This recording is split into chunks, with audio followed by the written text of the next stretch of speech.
Welcome to Bourbon School. I'm Lauren. And I'm Brian, and today is a good day, Lauren, because we're going to be drinking some Knob Creek.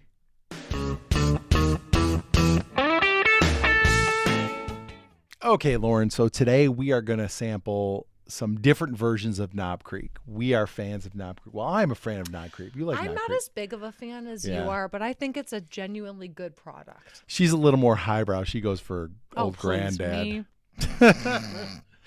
But I am a huge fan of Knob Creek, so we've assembled kind of a little group of different Knob Creek bottles.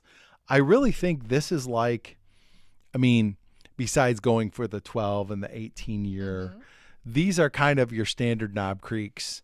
Well, I can tell which one you like the best here. Yeah, I put a hurting on that one. Oh, Yeah, you for did. sure. You can get the smoked maple, which is fine. I like the smoked maple to make cocktails in the fall. The rye, I did not like. I tried that at a bar. So these are some standard Knob Creek These bourbons. are all very good bottles. Yes, very good bottles. There's not a loser in the bunch here. Right. And so we have just your standard Knob Creek 9-year. And this is the one you would find anywhere. And this is probably around $40-ish a bottle, and it's good. We've used this in cocktails here on the channel. It's a nice one to sip. It's a nice one to mix. It's like perfect. It's 100 proof. This is the only 100 proof in the grouping we have here. What do you got over there? Okay, so over here we have the Knob Creek Single Barrel Reserve, and this is 120 proof, so it's a little bit hotter, which I know you will like, especially in cocktails, actually. Yes, 'cause for then sure. You can really taste the flavor there. And what's over here? And this one is a Knob Creek Single Barrel Select. Now, the difference between these two is that this is a store pick, and this is a pick by Knob Creek themselves. So this is one that kind of, that barrel meets their quality standards, so they're going to put it out as a Single Barrel Reserve 9-year. This is one that a store received several samples. They chose this barrel, and then they bottled it up for them. This is from Total Wine in Louisville, and this is also 120 proof. Now, Okay, so you picked this up while you were in Kentucky. when I was in Kentucky, yeah. And well, I won't ask you how you feel about it yet. Okay. We'll wait for that. And I haven't had much of it. No. I've had a few pours, but I really do keep going back to this one. But today we're going to blind them and see which one we really do like. This is also 120 proof, and it is also a 9-year aged bourbon. I know these two have a 9 on them, and this one doesn't. But from my understanding, this is also a 9-year. Okay. So the producer has laid out our blind for us, and we're going to go ahead and try these and decide which one we like. Okay, are we going left to right? Yeah, we're going to go left to right. So we're going to start on the left. Okay, so we're going to start on the left. Smells great. I mean, they're Oh all my going to God. smell great. It Are we gonna get smells a bit- so yeah. good. Can I ask you a question while you're tasting? Yes. Tell me more about why Knob Creek would do a tasting, and you explained that Knob Creek had a pick. Which one of those did you say was a Knob Creek pick? This one is like, they obviously have a quality standard for what they would do as a single barrel. So this barrel was like met that standard. So they're like, okay, take this barrel. This one's going to be a Knob Creek Single Barrel Reserve. And then do stores get to bid on that? No, this just comes from Knob Creek. Like, they just put this out to anywhere. Wow. But it's different than this one because this one's a blend of several barrels. This is a single barrel. This is a pick. So, yeah. Interesting. Yeah. All right, so, I mean, we should believe our picks are the best. Well, I would You would probably think. lean towards them because they're a higher proof Especially as well. since you took this one down. But remember with a store pick, Oh, yeah, it's you never always know what you're going to get. It's subjective. Yeah. Whoever picked that thinks this is a good barrel. And as we saw from Blue Note, that doesn't always mean it's a good whiskey. So, all right, number one. Did Don't you try speak the first that one yet? name to me. Yes, I did. I thought it was great. I'm going to like all of these, I think. Whoa. It's hot. It's hot, yeah. It's Holy hot, but cow. it's really good. It is super good. Oh, that's like buttery, sweet.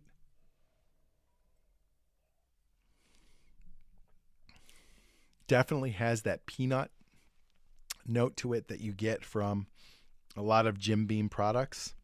All right, I'm on to number 2 here. All right, I'm getting there. Number 2 smells great as well. I mean, they all look about the same in color. I'm not seeing a big difference there. This might be a little more viscous than the first one, but not by much. I get a little more ethanol off of this one too.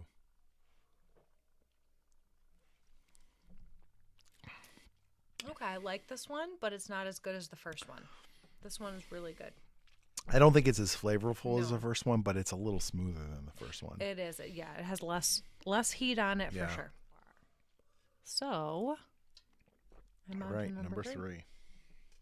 And it's funny, I thought we'd be able to tell the difference between the 100 and the 120 really, just by looking at them, but they really do all kind of look very similar as far as the and even in the bottom coloring. Yeah.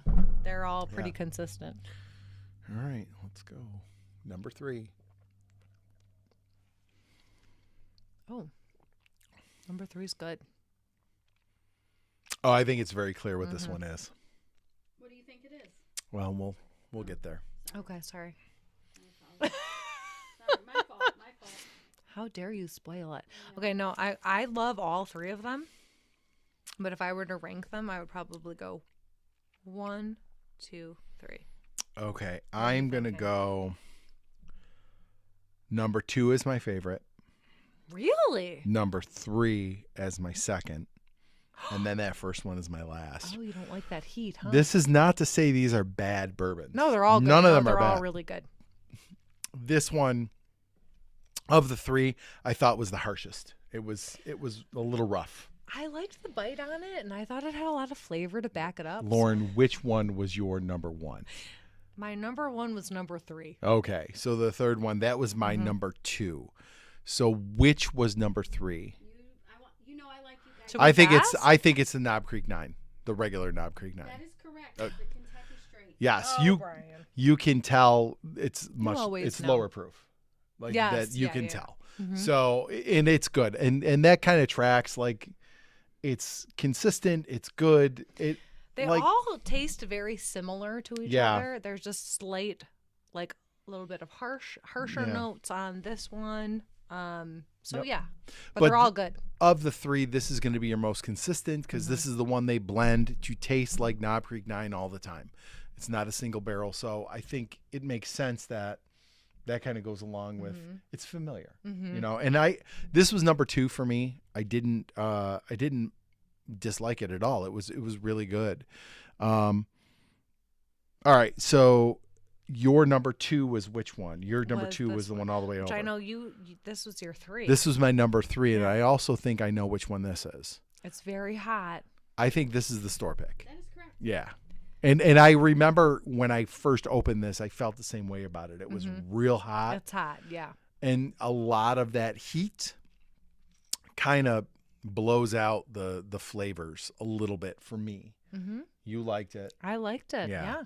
So this was my third. It was my least favorite of the 3. Now, funny. It's crazy because my buddy Greg got a Knob Creek store pick from up in Buffalo. Mm-hmm. It's one of the best bourbons I've ever had. It's like, no exaggeration. This is not hyperbole. It is one of the best bourbons I have ever had. And I actually am hoping to get up to Premier so I can grab one. But I bought this one with the intention of being like, oh, those are really good. I'm going to grab one. And this didn't live up to it. Mm-hmm. And so I was a little disappointed. I mean, I'm still going to drink it, but it's still not good. It's just a little hotter. It's hot. Yeah. For it's a hotter take on this bottle. So that means that my second, your third was the reserve, the single barrel reserve. And again, this I thought was a really nice combination of heat and flavor. Like, what was your kind of thing with it? Did you think it was a little too muted for you, or? I think in combination with the others, it lacked the heat of this one and maybe the flavor of this one. I don't know.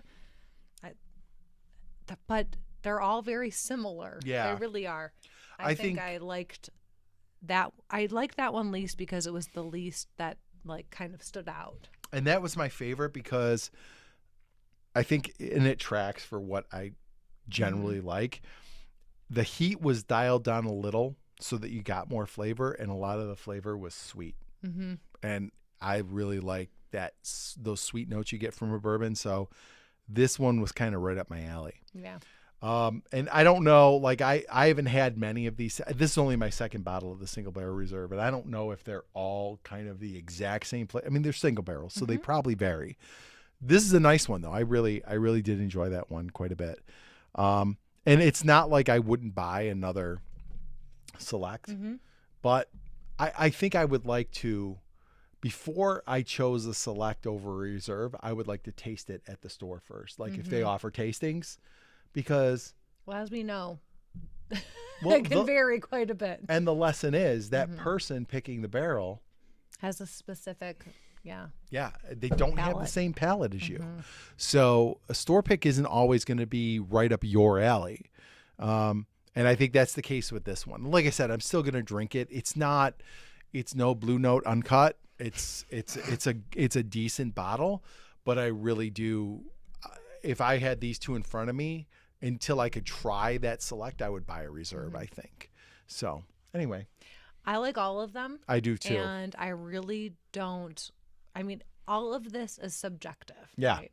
So all the time it's subjective, especially in these closely knit teams of bottles. It's the same family. Right, And it's the same family.